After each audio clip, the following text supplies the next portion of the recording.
اللهم صل على سيدنا ومولانا محمد وبارك وسلم صلاة وسلام عليك يا رسول الله صلى الله تعالى عليه وسلم.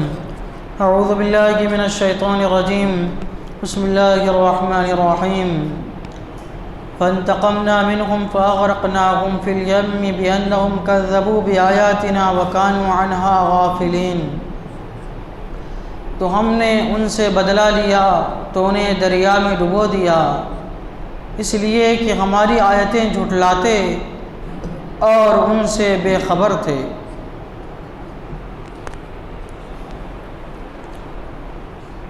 اللہ تعالیٰ نے بطور تنبیہ فرعونیوں پر 6 عذاب بھیجے، لیکن ہر عذاب کے بعد وہ لوگ پھر جاتے تھے اور حضرت موسیٰ علیہ السلام اور بنی اسرائیل کو تکلیف دیتے تھے. آخر کار حضرت موسیٰ علیہ السلام نے ان کے خلاف دعا فرمائی تو اللہ تبارک و تعالیٰ فرماتا ہے فانتقمنا منہم، ہم نے ان سے بدلہ لیا. انتقام کے معنی آتے ہیں بدلہ لینے کے، اور اس کے معنی آتے ہیں نعمت کے چھین لینے کے یا پھر عذاب دینے کے. اور عام طور پہ جب ہم لوگ بدلے کا لفظ استعمال کرتے ہیں تو اس کا مطلب یہ ہوتا ہے کہ برائی کے بدلے میں کسی کو سزا دینا، برائی کے بدلے میں کسی کو سزا دینا. تو اللہ تبارک و تعالیٰ فرماتا ہے ہم نے ان سے بدلہ لیا. یہ یاد رکھیے ہمیشہ اللہ تبارک و تعالیٰ نے کبھی بھی اپنی ذات کے خاطر کسی سے بدلہ نہیں لیا، کسی کو عذاب مبتلا نہیں فرمایا. اگر اللہ تبارک و تعالیٰ اپنی ذات کے لیے بدلہ لیتا تو آج روئے زمین پر کوئی کافر و مشرک موجود ہی نہیں ہوتا، اور مسلمان جو اللہ تعالیٰ کی نافرمانی کرتے ہیں وہ بھی موجود نہیں ہوتے. تو پتہ کیا چلا کبھی بھی اللہ تبارک و تعالیٰ اپنی ذات کے لیے بدلہ نہیں لیتا ہے، عذاب مبتلا نہیں کرتا ہے.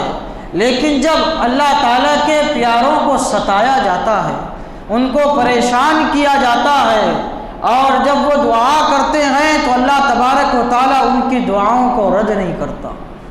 جیسی وہ دعا کرتے ہیں، جیسے وہ پریشان ہوتے ہیں، اللہ تبارک و تعالیٰ ان کو پریشان کرنے والوں پر پھر عذاب نازل فرماتا ہے، ان کو مصیبت میں ڈال دیتا ہے.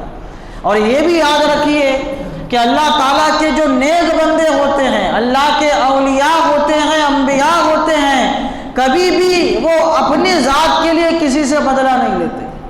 وہ بھی اللہ تعالیٰ کی سنت پہ عمل کرتے ہیں، ان کو ستایا جاتا ہے، پریشان کیا جاتا ہے، کبھی بھی بد دعا نہیں کرتے. لیکن جب لوگ اللہ کے حدود کو تجاوز کرتے ہیں، اللہ کے دین کو خراب کرتے ہیں، اس کے دین کے ماننے والوں کو تکلیف پہنچاتے ہیں، یا جو ایمان لانے کی کوشش کرتے ہیں ان کو پریشان کرتے ہیں، تب وہ پھر اللہ تعالیٰ کے دین کی خاطر ان کے خلاف دعا کرتے ہیں. اللہ تعالیٰ کے نیک بندے بھی اپنی ذات کے لیے کبھی بھی کسی کے خلاف دعا نہیں کرتے. اللہ تعالیٰ فرماتا ہے ہم نے ان سے بدلہ لیا، 6 عذاب نازل فرمائے. تو بطور تنبیہ ہر عذاب کے بعد وہ کہتے تھے ہر عذاب کے وقت کہ اے اللہ ہم تجھ پر ایمان لاتے ہیں اور حضرت موسیٰ علیہ السلام پر ایمان لاتے ہیں، ہم کو بچا لے. حضرت موسیٰ علیہ السلام کی بارگاہ میں یہ عرض کرتے تھے کہ ہم کو اس عذاب سے نجات دلائیے. حضرت موسیٰ علیہ السلام دعا فرماتے عذاب ٹل جاتا. لیکن جب حضرت موسیٰ علیہ السلام نے دعا فرمائی تو عذاب آیا، ٹلا نہیں. کیسا عذاب آیا؟ فَأَغْرَقْنَاهُمْ فِي الْيَمِّ، تو ہم نے فرعونیوں کو ڈبو دیا دریا میں. یم کے معنی آتے ہیں دریا کے، سمندر کے. ایسا دریا، ایسا سمندر جس کی تہ تک نہ پہنچا جائے، جس کی گہرائی بہت زیادہ ہو، اس کی گہرائی تک نہ پہنچا جائے، اس کو یم کہتے ہیں، سمندر کا کہتے ہیں. اللہ تعالیٰ نے فرعون اور اس کی قوم کو ڈبو دیا. حضرت موسیٰ علیہ السلام کو وحی فرمائی کہ اے موسیٰ اپنی قوم کو لے کے راتوں رات تم نکل جانا کل. حضرت موسیٰ علیہ السلام اپنی قوم کے جن میں 6 لاکھ لوگ تھے ان کے ساتھ جو ہے حضرت موسیٰ علیہ السلام رات سے پہلے ہی ان کو مطلع فرما دیا تھا کہ اللہ کا حکم ہے رات میں عین رات میں ہم کو چپکے سے یہاں سے نکل جانا ہے۔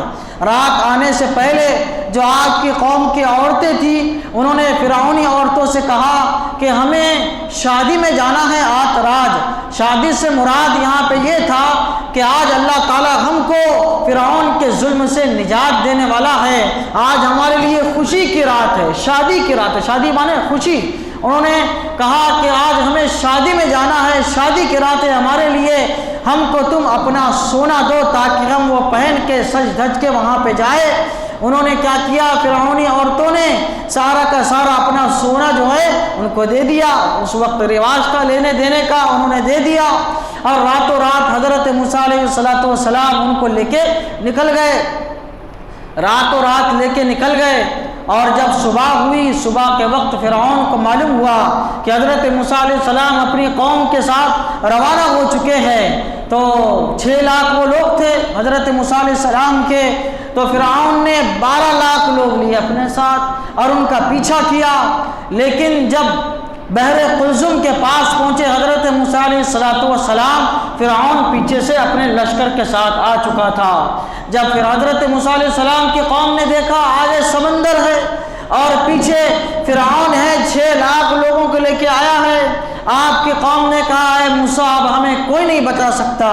حضرت موسیٰ علیہ السلام نے برجستہ کہا اللہ ہمیں بچائے گا، گھبرانے کی ضرورت نہیں ہے، اللہ تعالیٰ ہمیں بچائے گا، آگے سمندر ہے، پیچھے اس کی قوم ہے۔ سارے لوگ گھبرا گئے۔ حضرت موسیٰ علیہ السلام حکم الہی کے منتظر تھے۔ اللہ نے حکم فرمایا کہ اے موسیٰ اپنا عصا سمندر میں مارو۔ ایسا سمندر تھا کہ اس کی گہرائیوں تک نہیں پہنچ سکتے تھے، لیکن اللہ تعالیٰ کی قدرت، جیسے ہی عصا مارنا تھا سمندر شق ہو گیا اور سمندر کا پانی اوپر کو اڑ گیا اور سمندر میں راستہ بن گیا۔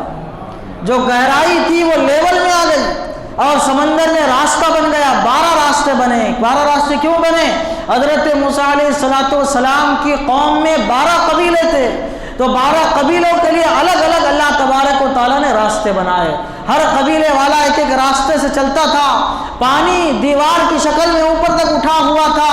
اب یہ چونکہ نیا معاملہ تھا، ایک نیا معجزہ تھا، ایک نئی نشانی تھی اللہ تعالیٰ کی طرف سے، تو اس میں جاتے ہوئے لوگوں کو ڈر نہ لگے، اللہ تبارک و تعالیٰ نے اس پانی کو ایک کانچ کے مثل کر دیا تھا، شیشے کے مثل کر دیا تھا۔ یہ جب اترے قبیلے والے 12 قبیلے والے 12 راستوں میں آپس میں ایک دوسرے کو دیکھ سکتے تھے، بات کر سکتے تھے، بات کرتے کرتے وہ راستے سے گزرے اور ان کو راستے سے گزرنے کا پتہ بھی نہیں چلا۔ اللہ تعالیٰ نے اپنی قدرت سے اتنا زیادہ اہتمام فرمایا تھا۔ الغرض یہ کہ یہ لوگ راستے سے گزر گئے اور فرعون دیکھتا رہ گیا کہ یہ کیا معاملہ ہو رہا ہے، نئی چیز تھی۔ فرعون دیکھتا رہ گیا۔ فرعون نے جب دیکھا کہ راستے بنے ہوئے ہیں اور یہ لوگ نکل گئے ہیں، جب یہ لوگ نکل گئے فرعون نے بھی اپنا گھوڑا دوڑایا۔ ایک روایت کے مطابق آتا ہے کہ اس سے پہلے حضرت جبرائیل علیہ السلام ایک گھوڑے پر سوار ہو کے آئے، تو جب فرعون کے گھوڑے نے اس گھوڑی کو دیکھا تو خود بخود جو ہے اس گھوڑی کے پیچھے بھاگنے لگا، اور جیسے ہی بھاگا فرعون کو دیکھ کے اس کی قوم والے سارے اس کے پیچھے بھاگے، اور جیسے ہی بیچ سمندر میں پہنچے اللہ تعالیٰ نے سمندر کو حکم فرمایا کہ اے سمندر آپس میں مل جا۔ جیسے ہی آپس میں ملا اور سارے کے سارے تہس نہس ہو گئے اور سارے کے سارے اس میں ڈوب گئے۔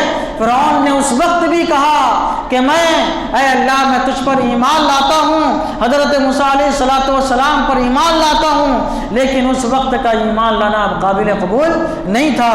تو اللہ تعالیٰ فرماتا ہے فَأَغْرَقْنَاهُمْ فِي الْيَمِّ، تو انہیں دریا میں ہم نے ڈبو دیا، بِأَنَّهُمْ كَذَّبُوا بِآيَاتِنَا، اس لیے کہ انہوں نے ہماری آیتوں کو جھٹلایا تھا، ہماری آیتوں کو جھٹلایا تھا، انہوں نے کفر کیا تھا، حضرت موسیٰ علیہ السلام کو پریشان کیا تھا، بنی اسرائیل کو انہوں نے پریشان کیا تھا، ان کو انہوں نے ذبح کیا تھا، اور ہر عذاب کے وقت وعدہ کرتے تھے کہ ہم ایمان لائیں گے لیکن نہیں لائے۔ یہ ساری نشانیاں تھیں، انہوں نے جھٹلایا۔ تو اللہ تعالیٰ فرماتا ہے اس کا بدلہ ایک ساتھ اللہ تبارک و تعالیٰ نے لیا۔ وَكَانُوا عَنْهَا غَافِلِينَ، اور یہ لوگ ہماری ہماری آیتوں سے بے خبر تھے۔ اللہ تعالیٰ کی بارگاہ میں دعا ہے کہ مولا تعالیٰ ہمیں ہمیشہ اپنا فرما بردار بندہ بنائے، اپنی ہر قسم کی نافرمانی سے ہم سب کو محفوظ و معمور فرمائے۔ اشہد ان لا الہ الا اللہ و اشہد ان محمدا عبدہ و رسولہ وصلی اللہ تعالی علی سیدنا محمد وعلی آلہ وصحبہ اجمعین برحمتک یا رحمۃ۔